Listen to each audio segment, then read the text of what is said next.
Why spiritually awake people are quietly disappearing from society. A Stoic perspective. There is a quiet movement unfolding across the world, almost invisible to the eyes of the distracted majority.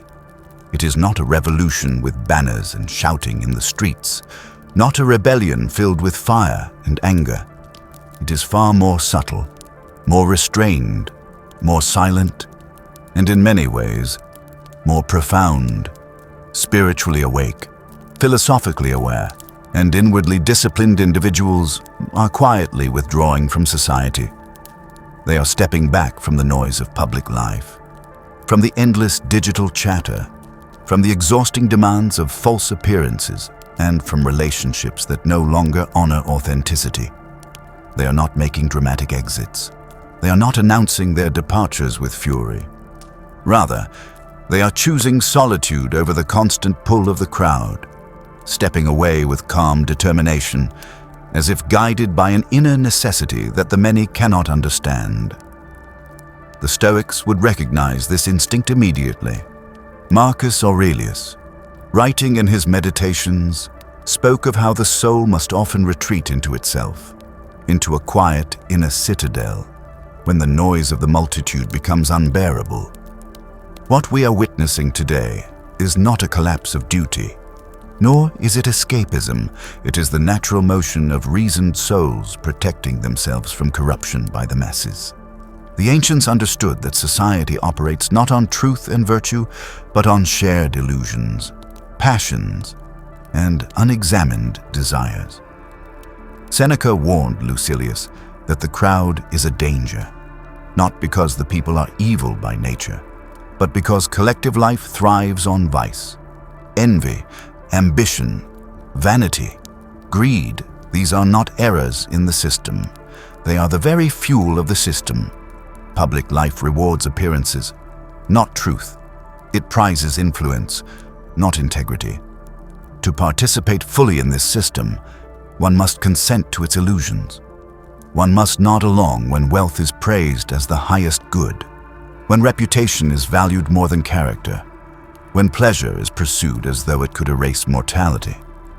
But once a person awakens to philosophy, once he or she sees clearly that virtue alone is good and vice alone is evil, that externals are indifferent, and that the only true task is mastery of the self, then participation in the illusions of the many becomes increasingly intolerable. To continue pretending is to betray reason itself. The Stoics called this betrayal the loss of one's ruling principle, the abandonment of the hegemonikon to the passions of the crowd. This creates a profound loneliness.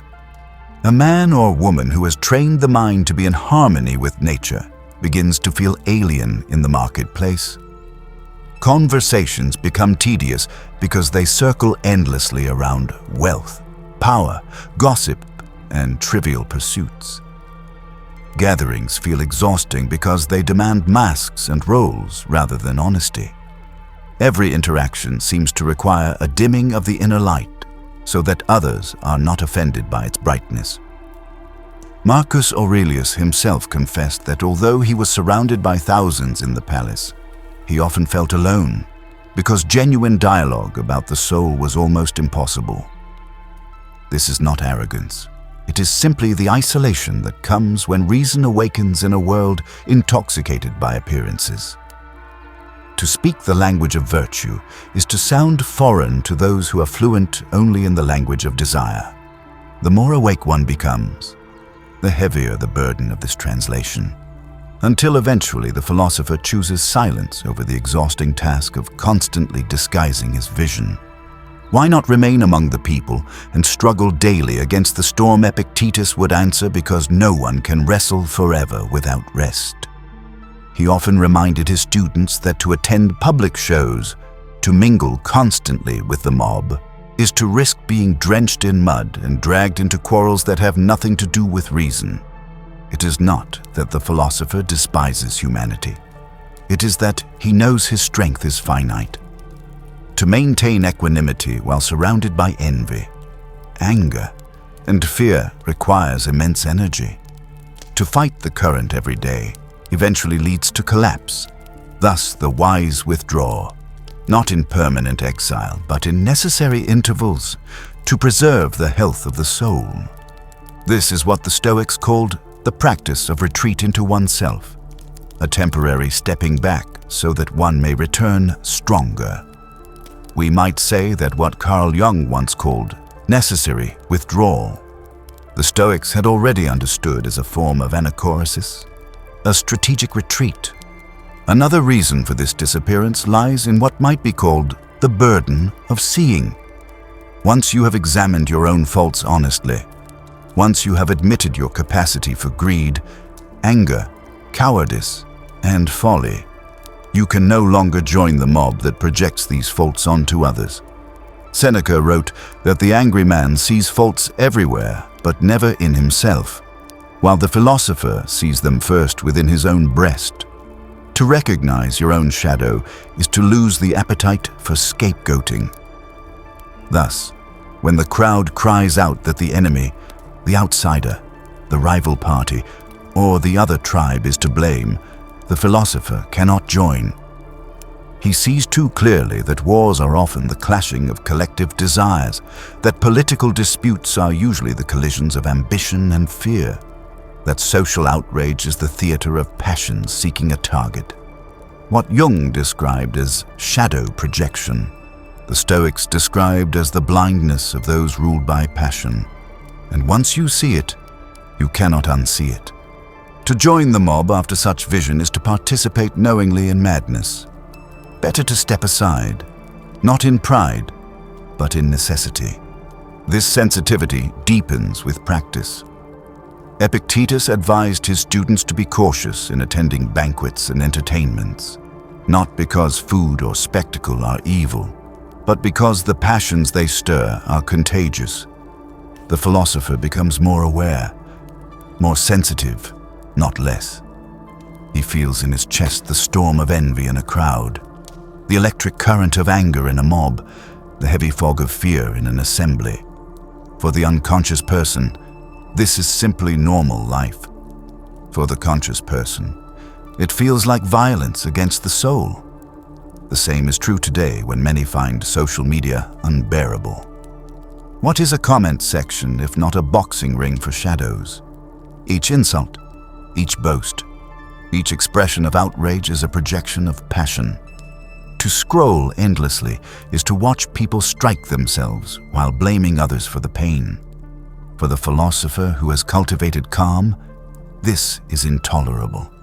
No wonder the first step of many is to log out, to delete accounts, to disappear quietly from the digital swarm. But perhaps the greatest reason for withdrawal is the discovery of authenticity. Before philosophy, we live through masks: the workplace persona, the family role, the social identity carefully polished for others. These are the garments society demands we wear. Yet once the soul has glimpsed its authentic nature, that it is rational, mortal, and free, these masks begin to suffocate. To play the old roles becomes a kind of slow death. Seneca himself lamented the years he spent flattering emperors, knowing that each word of praise was a betrayal of his own judgment. Marcus wore the purple robe, but in private reminded himself daily that such trappings are illusions. Once you see through the mask, returning to performance feels like suffocation.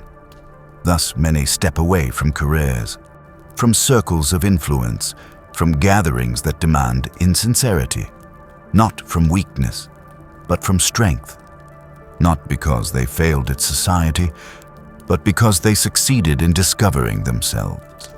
Maintaining virtue in a corrupt environment demands immense labor. Every conversation tests patience, every interaction tempts anger, every moment requires guarding against gossip, envy, or pride. For those who live unconsciously, this is simply life. They are carried along like leaves in a river.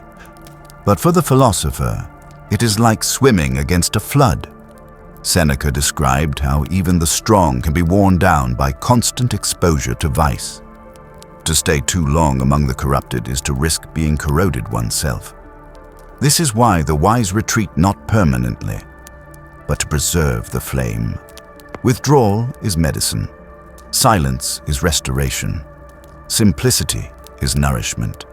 And so, we arrive at the quiet truth. The spiritually awake, the philosophically mature, are not disappearing because they despise the world. They are disappearing because remaining in the world as it is requires the daily betrayal of reason.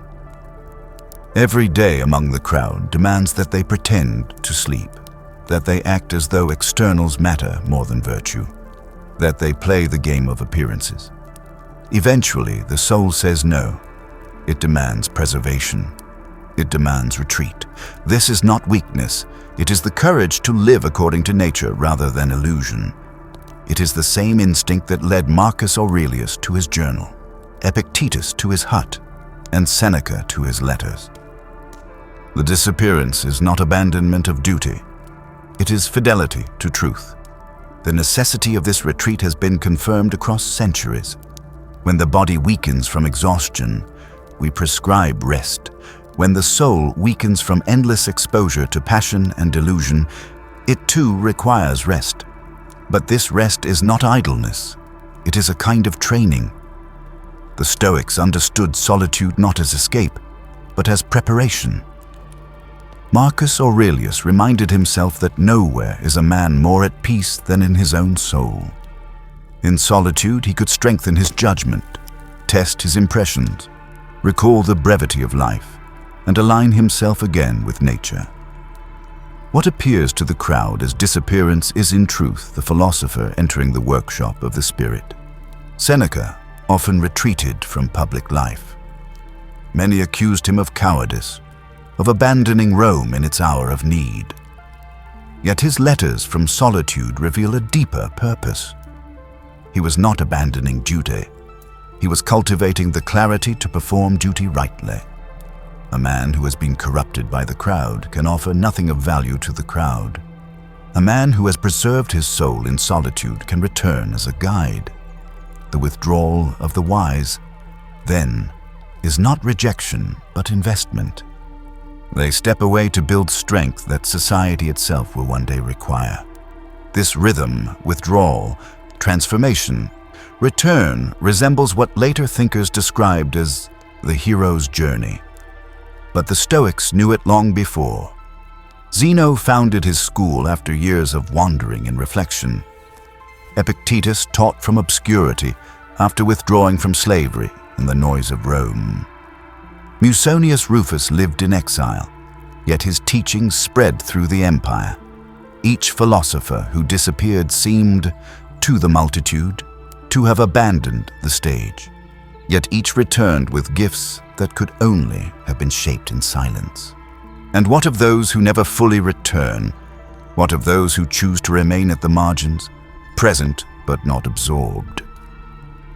The Stoics would say they live most in accordance with nature. For the wise man, the whole world is a city, and his duty is not to the clamor of one marketplace, but to the harmony of reason everywhere. Some return as teachers, others as writers, still others as quiet examples. Their lives may not be celebrated by the crowd, but they shine as beacons to those who are ready to awaken. To remain invisible to the many, yet invaluable to the few, is no failure.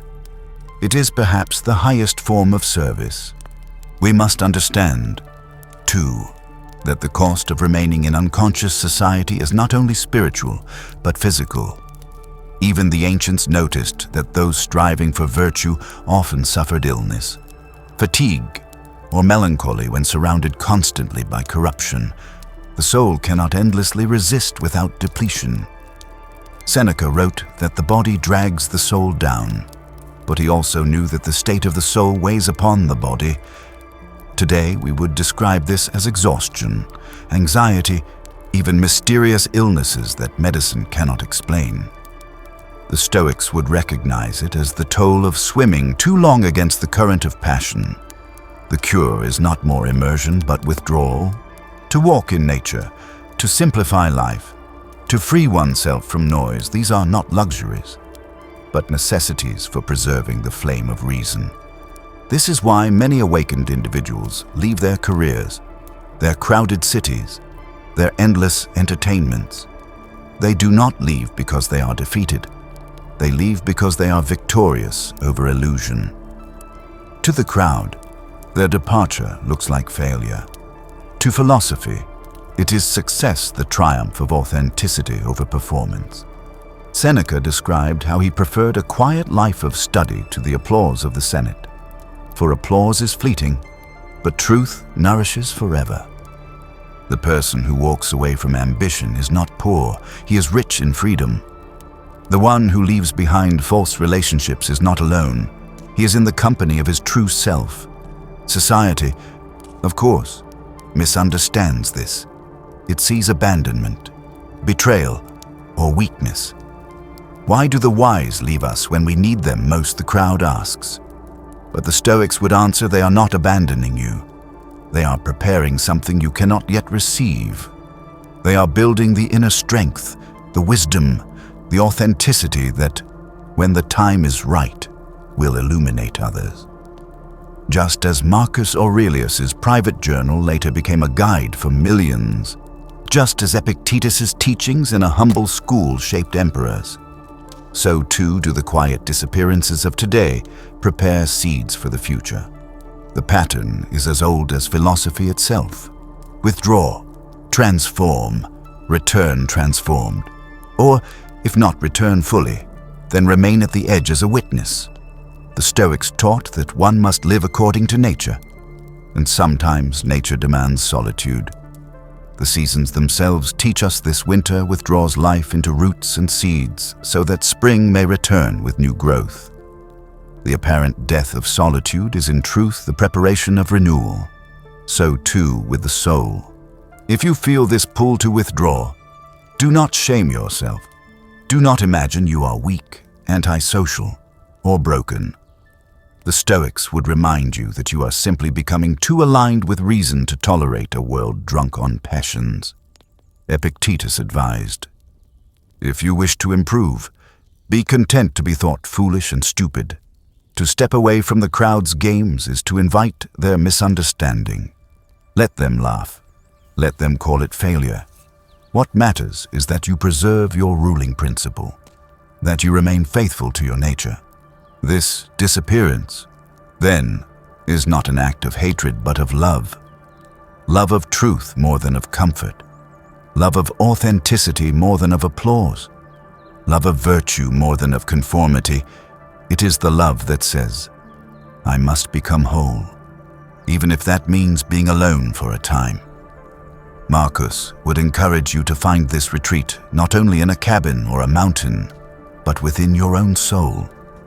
The inner citadel is always accessible, and from that citadel, you can return to the world with calm or remain at peace apart from it.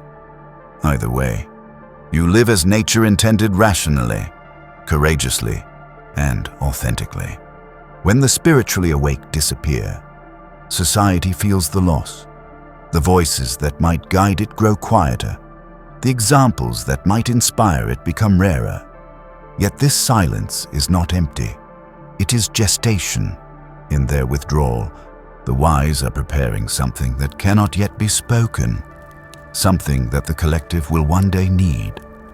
They are, as the Stoics might say, planting seeds for a harvest they may never see. That is not abandonment, it is service of the highest order. So let us not mourn the disappearance of the wise. Let us learn from it. Let us see in their retreat a mirror for our own choices. When the noise of the crowd becomes too great, when the demands of appearances suffocate, when the passions of the many threaten to corrupt, then perhaps the most stoic act is not to endure endlessly, but to step aside. Withdraw with purpose. Preserve the flame. And when you return with gifts that only solitude could forge. The quiet exodus of spiritually awake people is not a tragedy. It is the unfolding of reason itself, the eternal rhythm of philosophy in action. Withdraw, transform, return transformed. Not from hatred, but from love. Not from weakness, but from strength. Not as abandonment, but as fidelity to truth. If you feel the call, remember you are not leaving the collective. You are pioneering the path it will one day need to follow.